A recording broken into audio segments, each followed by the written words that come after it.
कि तुम एक बहुत ही ज़्यादा रैशनल इंसान हो और तुम किसी भी तरीके के सुपरस्टिशन में बिलीव नहीं रखते। एक दिन कुछ ऐसा समा बनता है और तुम्हें अपने गाँव जाना पड़ता है। उस गाँव में तुम रियलाइज़ करते हो कुछ ना कुछ तो अलग है, बट क्योंकि तुम एक बहुत ही ज़्यादा रैशनल इंसान हो, तुम उस चीज़ पे ध्यान नहीं देते। इवेंचुअली तुम एक ऐसी चीज़ को रिलीज़ कर देते हो अपनी नासमझी में, जिसकी वजह से पूरे गाँव में दिक्कत आ जाती है। और वो जो चीज़ है वो बहुत ही ज़्यादा मिस्टिकल होती है, एक डिवाइन गॉडेस होती है, जिस चीज़ में तुम विश्वास ही नहीं रखते। और अब तुम्हें अपने पूरे बिलीफ को तोड़कर उस चीज़ से लड़ना है और डिवाइन गॉडेस से लड़ना है, जिसको तुम डिफाई करते हो, ताकि तुम अपने सारे गाँव वालों को बचा सको। इसी कंसेप्ट के ऊपर एक मूवी आ रही है। मूवी का नाम है the Vivaan. Hello guys, my name is Vikas Sharma and welcome back to another video. और आज हम लोग करने वाले हैं द विवान के टीजर का रिव्यू। टीजर से पहले हम एक दो बेसिक चीजें जान लेते हैं। मूवी के अंदर जो मेन कैरेक्टर है वो प्ले करने वाले हैं सिद्धार्थ मल्होत्रा। सिद्धार्थ मल्होत्रा के साथ साथ हमें दिखने वाली है तमन्ना भाटिया, मनीष पॉल, अनुप सोनी और सुनील ग्रोवर जैसे बड़े बड़े सितारे। बिना किसी देरी के चालू करते हैं आज का एक खतरनाक वाला टीजर।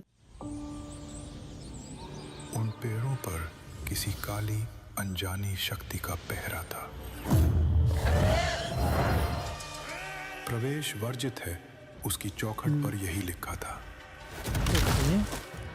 इतिहास गवाह था, जो रात में उस वन में गया वो कभी लौटकर नहीं आया।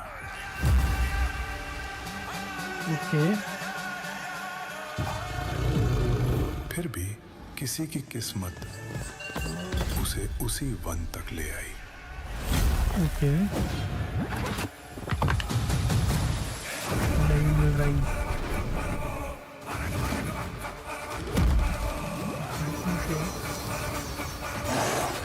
Okay, so till now there is a one. ठीक है, उस वन में सबका आना जाना निषेध है और प्रॉपरली डिस्क्लेमर दे रखा है कि इस वन में कभी मत आना।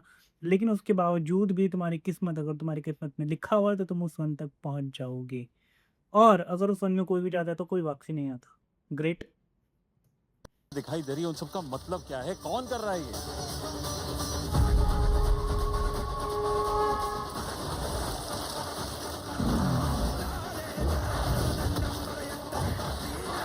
मुझे तो लगता है कि तुम्हारा इस जंगल के साथ कोई ना कोई कनेक्शन तो है।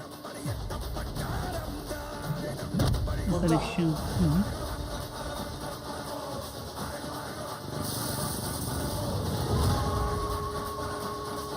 Force of the forest. हमें चिंता नहीं उनकी, उन्हें चिंता हमारी है। हमारी रक्षक है वो, जिनकी शेर सवारी है।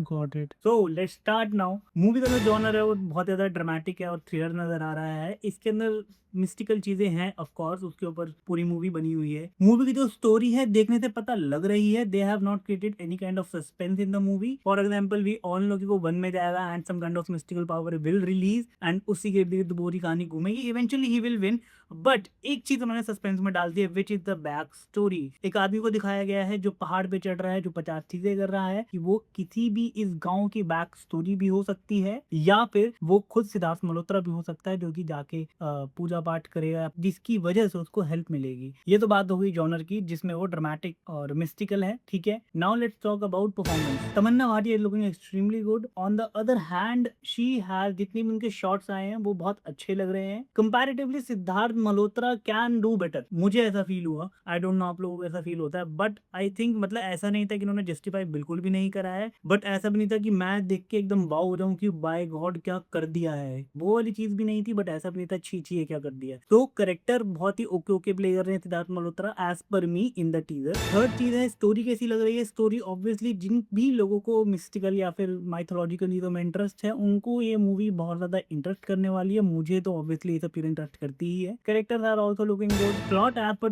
द टीजर तो बहुत ही ज्यादा क्लियर लग रहा है कि यस एक आदमी है जिसको ये सब चीजें पसंद नहीं है, तो प्लॉट की क्लैरिटी मेरे को बहुत ज्यादा अच्छी लग रही है, प्लॉट बहुत ज्यादा क्लियर है कि किस बेस पे मूवी है। Then dialogues are looking okay, ऐसे कोई एक्स्ट्रा ऑर्डिनरी डायलॉग नहीं है, बट ये एक डायलॉग जो कि महाकाली के ऊपर इन्होंने बोला है, और यू कैन से जो उनकी गॉडेस जो बनाई हुई है उसके ऊपर उन्होंने बोला है कि हमें उनको देखने की जरूरत नहीं है, वो ऑलरेडी हमें देख रही है। तो दैट इज वन डायलॉग जो कि बहुत ज्यादा अच्छा लगा। अगर मैं बात करूं थीम की, तो थीम ऑब्वियसली माइथोलॉजिकल रिलेटेड या फिर मिस्टिकल पावर रिलेटेड दिख रही है। मुझे पर्सनली ये थीम बहुत ज्यादा पसंद है, तो फिर it is looking very good for me as well. तो ये जॉनरा जो उन्होंने एक्सप्लोर करा है बहुत अच्छे से करा हुआ है, एज पर द टीजर लग रहा है कि अच्छे से एक्सप्लोर करा है। बात मुझे कहाँ लगती है अटके की, वो है वीएफएक्स पे, क्योंकि बहुत ज्यादा लो बजट फिल्म है तो वीएफएक्स इसे खाएगा, और हो सकता है वीएफएक्स को बाद में क्रिटिसिज्म भी झेलना पड़े। बट अगर स्टोरी में बहुत ज्यादा दम है और स्टोरी बहुत ज्यादा क्रेजी है, तो ऐसी बहुत सारी मूवीज रही हैं, फॉर एग्जाम्पल द हनुमान, जिसमें वीएफएक्स की कमी थी but still people liked it because story की लाइन में दम था, स्टोरी लाइन में दम था। तो आई होप स्टोरी में दम हो, ये सारी चीजें बहुत ज्यादा अच्छी होगी, वीएफएक्स का जो इम्पैक्ट है वो हमें कम लगे। Apart from that emotional resonance, अगर मैं इमोशनल रेजोनेंस की बात करूं तो ये they have touch the soul of Indian audience love all this thing because rooted हो गए, एक तरीके से गांव की कहानी है, फोकलोर है, and we all love folklore and we will love to hear all this thing whatever the movie have